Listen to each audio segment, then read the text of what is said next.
Assalamualaikum warahmatullahi wabarakatuh. Saya Dani Ardianto, NIM 11950111680, akan membahas materi tentang pohon penurunan dalam mata kuliah Teori Bahasa dan Otomata. Dan dosen pembimbing Bu Is Afrianti. Langsung saja ya, kita ke materinya. Pada pohon penurunan kali ini, kita akan menggunakan bahasa atau tata bahasa bebas konteks. Sebelum kita ke pohon penurunannya, kita harus mengetahui terlebih dahulu apa itu bahasa bebas konteks. Bahasa bebas konteks menjadi dasar dalam pembentukan suatu proses analisis sintaksis.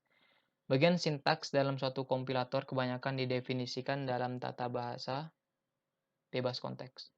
Bila pada tata bahasa reguler terdapat pembatasan pada ruas kanan atau hasil produksinya, maka pada tata bahasa bebas konteks atau free grammar atau CFG tidak terdapat pembatasan hasil produksinya. Pada aturan produksinya seperti ini, batasannya hanyalah ruas kiri atau A adalah sebuah simbol variabel. Jadi batasannya hanya ruas kiri adalah satu buah variabel dan hasil produksinya atau ruas kanannya bebas ya, tidak dibatasi. Ini sebagai contoh, dua contoh nih.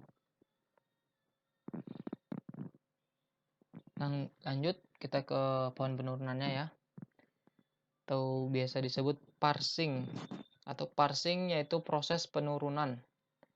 Sebuah pohon adalah suatu graf terhubung tidak sirkuler yang memiliki satu simpul atau node yang disebut akar atau root, dan dari root memiliki lintasan ke setiap simpul. Pohon penurunan berguna untuk menggambarkan bagaimana memperoleh suatu string atau untaian dengan cara menurunkan simbol-simbol terminal. Setiap simbol variabel akan diturunkan menjadi terminal sampai tidak ada yang belum tergantikan. Jadi nanti kita akan menurunkan semua simbol-simbol variabelnya menjadi terminal. Oke, langsung kita ke pembahasan soal ya. Biar tidak terlalu banyak materi, langsung kita ke pembahasan soalnya. Di sini ada contoh ya, misalnya terdapat tata bahasa bebas konteks dengan aturan produksi. Seperti ini. Simbol awalnya S ya. Lalu ini adalah gambar pohon penurunan. Jika kita lihat sekilas, pasti kita tidak mengerti bagaimana cara membuat pohon penurunannya ini. Oke, carilah untaian AABBB. Maka dalam setiap soal nanti akan disuruh cari untaian. Carilah untaian AABBB dari tata bahasa ini. Tata bahasa bebas konteks ini. Kita akan menggambarkannya. Yang pertama kita tulis yaitu simbol awalnya. Simbol awalnya S ya. S ini kita turunkan menggunakan pohon penurunan. S menurunkan ya atau menghasilkan AB. Kita tulis di sini AB. Lanjut ke A. A kan masih variabel ya. Pada pembelajaran kita sebelumnya kita sudah tahu jika variabel itu adalah huruf besar dan terminal adalah huruf kecil. Jadi semua variabel masih bisa diturunkan. A atau variabel A menurunkan AA. Menurunkan AA ya. Ini AA. A kecil, ini adalah terminal maka berhenti. Lalu A menurunkan A kecil terminal, maka untaiannya yang sudah terjadi sebelah kiri dulu ya. Ini nanti dulu. Kita membahas sebelah kiri dulu. A. Maka ini AA sudah jadi, tinggal BBB. Lanjut ke B, kita turunkan B menurunkan B kecil, B besar atau terminal B dan variabel B. Kita turunkan di sini. Lalu di sini sudah berhenti B terminal B dan variabel B kita turunkan lagi. B kecil, B besar. Kenapa kita tidak langsung ke B kecil? Karena jika kita langsung ke B kecil, maka hasil untaiannya hanya AABB. Sedangkan yang diminta AA, B, B, B. Maka kita turunkan menjadi B kecil atau terminal, baru B variabel atau B besar. Baru kita turunkan B kecilnya. Maka jika kita baca dari sebelah kiri, untaiannya adalah A, A, B, B, B. Nah, seperti itu. Dalam proses penurunan atau parsing, bisa dilakukan dengan dua cara, yaitu penurunan terkiri, yaitu dari sebelah kiri kita turunkan yang tadi itu. Simbol variabel terkiri, variabel yang paling kiri yang kita perluas terlebih dahulu, yang kita turunkan terlebih dahulu. Baru ada juga penurunan terkanan. Jadi atau rightmost derivation. Simbol variabel yang paling kanan yang kita perluas atau yang kita turunkan terlebih dahulu. Jika simbol belakang sudah selesai, baru kita turunkan yang simbol sebelah kiri. Misal terdapat tata bahasa bebas konteks. Ini ya, tata bahasa bebas konteksnya seperti ini. S menurunkan A, AS atau S menurunkan A menurunkan SBA atau A menurunkan BA. Untuk memperoleh untaian AABAA, ini ya, ini soal nih. Dari tata bahasa bebas konteks di atas, bisa ini simbol ini bisa dibaca menurunkan dengan penurunan terkiri. Nih. Jadi yang kita turunkan yang sebelah kiri terlebih dahulu. AAS ini yang sebelah kiri dulu kita turunkan yang A yang ini. Nih. Kita turunkan A yang ini kita turunkan menjadi SBA. SBA. S. Yang S-nya tetap ya. AAABA. Kita turunkan lagi yang ini yang sebelah kiri. Kita turunkan terus sebelah kiri. Baru yang terakhir sebelah kanan kita turunkan. Jadi inilah hasilnya. Lalu ini S menurunkan AAS yang kita turunkan sebelah kanan dulu. S-nya yang dulu kita perluas atau kita turunkan. S menurunkan A. Menurut saya lebih mudah jika kita ke pohon penurunannya ya. Langsung coba kita contoh. Ini soal seperti tadi. Carilah untaian AA. S menurunkan AAS. Ini dia AAS. Lalu ini sudah berhenti dan A variabel A kita turunkan lagi SBA. S kita turunkan lagi ke A. B sudah berhenti karena ini terminal. A kita turunkan lagi menjadi BA. Kita turunkan ke BA. S kita turunkan menjadi A. Maka dapatlah untaian A B A. Kita bacanya dari sebelah kiri ya. Tidak boleh kita bacanya dari atas. Kalau kita bacanya dari atas tidak akan jadi. Maka kita bacanya dari sebelah kiri. Walaupun dia di bawah tapi dia sebelah kiri, maka dia dihitung dulu. A B A. Betul ya. Tapi kalau dari sebelah kanan, yang terkanan dulu kita turunkan. Maka S langsung kita turunkan ke A. Baru kita turunkan yang ini. Kalau menurut saya, untuk pohon penurunan ini lebih mudah jika kita menggunakan yang terkiri ya. Jadi kita mudah untuk membacanya. Kita baca dari depan. Kalau dari ini kan dari belakang kita bacanya. Lebih sulit. Kalau dari depan mudah. A. Langsung kita turunkan ini A lagi. B. A. Oke, saya masih memiliki satu buah contoh lagi agar lebih mengerti lagi. Ya, kita ada sebuah contoh lagi, misalkan sebuah tata bahasa bebas konteks memiliki aturan produksi seperti ini. Buatlah pohon penurunan untuk memperoleh untaian AAA, BBA, BBA. Kita turunkan S pertawal ya, yang awal. S menurunkan AB. Kenapa enggak BA? Karena di sini awalnya A. Kalau kita turunkan BA, maka hasilnya B yang pertama untaiannya. Maka salah. Langsung kita turunkan AB. kita turunkan ya. B kita turunkan lagi menjadi ABB. Kenapa enggak yang B? Kenapa enggak yang BS? Jika BS atau B, maka hasilnya untaiannya menjadi AB.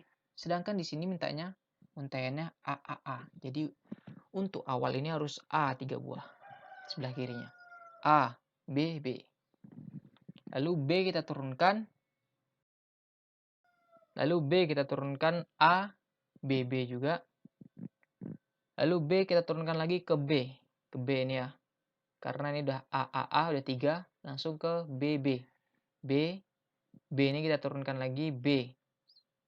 B ini turunan dari BS. BS.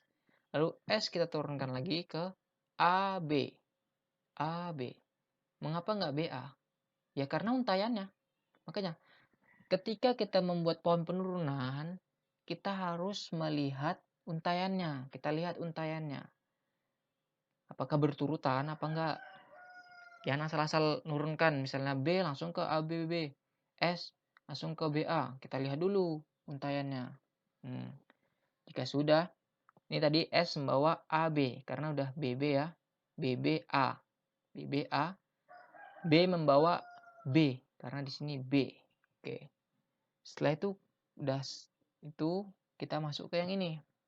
Setelah B tadi, B lagi. B, S. Kenapa tidak B saja? Kalau B saja berhenti berarti karena dia terminal. Karena dia masih ada lagi lanjutannya B, BA, maka kita turunkan yang ke BS. Kita turunkan BS. Lalu S kita turunkan lagi ke BA karena untaiannya B, A. BA. Lalu untaian yang terakhir yaitu A, huruf terminal A. Maka A menurunkan A. A menurunkan A. Oke. Oke, kita baca coba dari ruas sebelah. Kita baca dari sebelah kiri ya. A, A, A, A, A, A, B, B, B, B, A, B, A, B, lalu sini B, B, A, B, B, A. Oke. Jadi dalam membuat untaian ini, pohon penurunan membacanya itu harus dari sebelah kiri ya. Jangan sampai baru sampai sini langsung kita ke kanan, jangan. Kita habiskan dulu sebelah kiri baca, baru ke sini, nah baru naik lagi, turun, nah, baru pokoknya gini lah, berturutan lah, mengerti lah. Seharusnya paham lah. Oke, itu adalah pohon penurunan. Kita masuk yang selanjutnya yaitu ambiguitas. Ambiguitas atau kedui-artian. Taulah dui arti berarti memiliki dua arti ya. Terjadi bila terdapat lebih dari satu pohon penurunan yang berbeda untuk memperoleh suatu untai. Jadi dalam menyelesaikan suatu bahasa konteks ini ada dua pohon yang bisa menurunkan dalam satu untaian. Jadi dalam dua pohon itu kita mendapatkan hasil yang sama tapi berbeda pohon penurunannya gitu ya. Intinya gitulah. Ambiguitas ini dapat menimbulkan masalah pada bahasa-bahasa tertentu, baik pada bahasa alami maupun pada bahasa pemrograman. Misalkan terdapat tata bahasa bebas konteks, ini contohnya S menurunkan A atau S menurunkan B, A menurunkan A, B menurunkan A. Untuk memperoleh untaian A bisa terdapat dua cara penurunan, yaitu S menurunkan A menurunkan A, S menurunkan B, B menurunkan A. Maka ada dua penurunan, hasilnya sama. Hasil untaiannya sama-sama A. Ini yang dinamakan ambiguitas. Oke, ada contoh lainnya. Ini lebih jelas ya, ada pohonnya juga. Terdapat tata bahasa bebas konteks. Ini S menurunkan SBS atau S menurunkan SCS atau S menurunkan A. Kita bisa menurunkan untaian A, B, A, C, A dalam dua cara. Kok bisa dua cara? Kita lihat nih ya. Ini seperti ini. Hasilnya tetap sama tapi dapat dua cara. Kita turunkan. Coba kita buktikan. S kita turunkan ke yang SBS. SBS kita turunkan. S langsung ke A. Mengapa? Karena ini A ya. A, B, A, C, A. A. Lalu B terminal berhenti. Langsung ke C-nya. C-nya variabel kita turunkan lagi. S, S, CS. Karena nanti adalah A, B, A, C, A ya. S, C, S. S-nya kita turunkan ke A. C-nya terminal. Udah berhenti. Lalu S-nya ke A. Maka didapat A, B, A, C, A. kita masuk ke yang kedua, pohon penurunan kedua. S, S, C, S. S menurunkan SCS. Yang ini tadi kan S menurunkan SBS. Yang ini S menurunkan SCS. Jadi, dua pohon ini berbeda ya. Lalu, S menurunkan SBS. SBS. Lalu, S menurunkan A. B terminal. S menurunkan A juga. Jadi, A, B, A. Ini untayannya. S-nya terminal, langsung C-nya terminal, lalu S-nya variabel kita turunkan ke terminal A. Maka untaiannya menjadi A, B, A, C, A. Sama ya, A, B, A, C, A. Ini dia yang dinamakan dengan ambiguitas atau ambigu. Karena dalam menyelesaikan suatu pohon penurunan dari tata bahasa bebas konteks ini, terdapat dua cara pohon penurunan. Bukan dua cara ya, dua pohon penurunan gitu ya. Dengan apa yang berbeda, ini dia yang berbeda. Dengan tata bahasa yang berbeda ya. S, SBS, S, SCS ya. Tapi hasilnya sama. A, B, A, C, A. A, B, A, C, A. Nah, itu dia yang dinamakan ambigu. Mungkin hanya segitu video dari saya. Semoga dapat dimengerti ya, dapat dipahami oleh teman-teman semua. Jika ada kesalahan saya mohon maaf. Di sini ada sedikit latihan ya. Ada 3 buah latihan. Semoga kawan-kawan bisa mengerjakannya. Buatlah pohon penurunan dan tentukan termasuk dalam ambiguitas atau tidak. Jika diketahui tata bahasa bebas konteks sebagai berikut. Ini dia tata bahasanya dan ini untaiannya. Ini untuk untaian ini untaian ini, yang ini untaian ini. Terima kasih, semoga bermanfaat. Semoga bermanfaat video ini dan mudah untuk dimengerti oleh teman-teman semua. Terima kasih. Wassalamualaikum warahmatullahi wabarakatuh. Thank you.